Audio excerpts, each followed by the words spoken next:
আসসালামু আলাইকুম প্রিয় দর্শক, আশা করি সবাই ভালো আছেন। আল্লাহর রহমতে আমিও ভালো আছি। তো আজকের ভিডিওতে আমরা এমন একটি বিষয় নিয়ে আলোচনা করব যা বর্তমানে বাংলাদেশ, সেটি হলো ওমান থেকে কবে আবার নতুন কর্মী নেওয়া শুরু হবে। অনেকে জানতে চান এখন কি বিষয় চালু আছে, নতুন নিয়োগ কবে থেকে বাড়তে পারে এবং যারা ওমানে কাজ করতে যেতে চান তারা এখন কি প্রস্তুতি নেবেন। আজকের ভিডিওতে আমরা সেই বিষয়গুলো সহজ ভাষায় বিস্তারিত জানার চেষ্টা করব।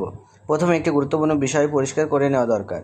ওমানে বিদেশি কর্মী নিয়োগের বিষয়টি সম্পূর্ণভাবে দেশটির সরকার, নিয়োগকারী কোম্পানি এবং শ্রম বাজারের চাহিদার উপর নির্ভর। তাই কোনো ব্যক্তি বা সামাজিক যোগাযোগ মাধ্যমে ছড়িয়ে পড়া গুজবের ভিত্তিতে নির্দিষ্ট তারিখ বিশ্বাস করা ঠিক নয়। নতুন নিয়োগের সিদ্ধান্ত হলে তা সাধারণ সরকারি নিয়ম অনুযায়ী এবং বৈধ নিয়োগ প্রক্রিয়ার মধ্যকারে কার্যকর হয়। ওমানে বর্তমান নির্মাণ, উৎপাদন, রক্ষণাবেক্ষণ, হোটেল, রেস্টুরেন্ট, কৃষি এবং কিছু শিল্প খাতে বিদেশি কর্মীদের প্রয়োজন দেখা যায়।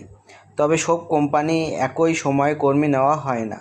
কোনো কোম্পানি আজ নিয়োগ শুরু করতে পারে, আবার কোনো কোম্পানি কয়েক মাস পরে নিয়োগ দিতে পারে। তাই পুরো দেশের জন্য একটি নির্দিষ্ট তারিখ বলা সম্ভব নয়। অনেক মানুষ মনে করেন ওমানে সব ধরনের ভিসা একসঙ্গে চালু হয়। বাস্তবে বিষয়টি এমন নয়। বিভিন্ন ক্ষেত্রের জন্য আলাদা আলাদা সময় নিয়োগ হতে পারে। কোনো সময় নির্মাণ ক্ষেত্রে বিদেশি কর্মী নেওয়া হয়, আবার কোনো সময় শিল্প খাতে, সেবা খাতে নিয়োগ বাড়ে। তাই আপনি কোন ধরনের কাজ করতে চান সে খাতে নিয়োগ পরিস্থিতির দিকে নজর রাখা গুরুত্বপূর্ণ।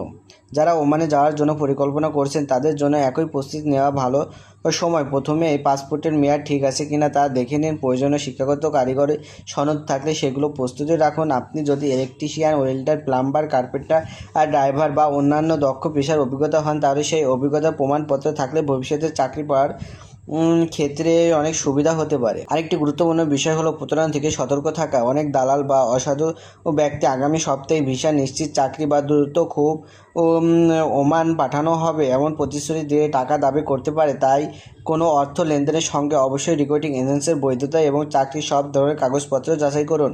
ওমানে গিয়ে সফল হতে হলে শুধুমাত্র চাকরি পাওয়ার যথেষ্ট নয়, সময় মতো কাজে উপস্থিত থাকা, কোম্পানির নিয়ম মেনে চলা, নিরাপত্তা বিধি অনুসরণ করা এবং নিজের দক্ষতা বাড়ানোর চেষ্টা করা অত্যন্ত গুরুত্বপূর্ণ। যারা পরিশ্রমী ও দায়িত্বশীল তারা সাধারণ দীর্ঘমেয়াদী ভালো সুযোগ পান। অনেকে জানতে চান ওমানে আবার বড় পরিসরে কর্মী নিয়োগ শুরু হলে কোন খাতে সবচেয়ে বেশি সুযোগ থাকবে। সাধারণভাবে নির্মাণ খাত, বিভিন্ন কারখানা, মেইনটেন্স, লজিস্টিক্স, হোটেল এবং রেস্টুরেন্ট এবং কৃষিভিত্তিক কিছু খাতে বিদেশি কর্মীদের চাহিদা দেখা যায়। তবে একটি সময়ে সঙ্গে পরিবর্তিত হতে পারে এবং কোম্পানির প্রয়োজনের উপর নির্ভর করে। সর্বশেষে একটি বিষয় মনে রাখবেন, ওমানে নতুন কর্মী নেওয়ার কর্মসূচি যে কোনো সময় সরকারি নীতি, অর্থনৈতিক অবস্থা এবং নিয়োগকারী প্রতিষ্ঠানের চাহিদা অনুযায়ী পরিবর্তিত হতে পারে। তাই নিশ্চিত তারিখের গুজব বিশ্বাস না করে সরকারি ঘোষণা এবং বৈধ রেকর্ডিং এজেন্সির মাধ্যমে তথ্য যাচাই করুন। নিজের কাগজপত্র প্রস্তুত রাখুন, দক্ষতা বাড়ান এবং বৈধ উপায় বিদেশ যাওয়ার পরিকল্পনা করুন। তো আশা করি আজকের ভিডিওটি আপনাদের উপকারে আসবে। যদি ভিডিওটি ভালো লেগে থাকে তাহলে একটি লাইক দিন, বন্ধুদের সঙ্গে শেয়ার করুন এবং ওমান, মালয়েশিয়া, দুবাই সহ বিভিন্ন দেশের চাকরি বা ভিসা প্রবাস সম্পর্কিত তথ্য জানতে আমাদের চ্যানেলটি সাবস্ক্রাইব করে পাশে থাকা বেল আইকনটি অন করে রাখুন। সবাই ভালো থাকুন, সুস্থ থাকুন। আল্লাহ হাফেজ।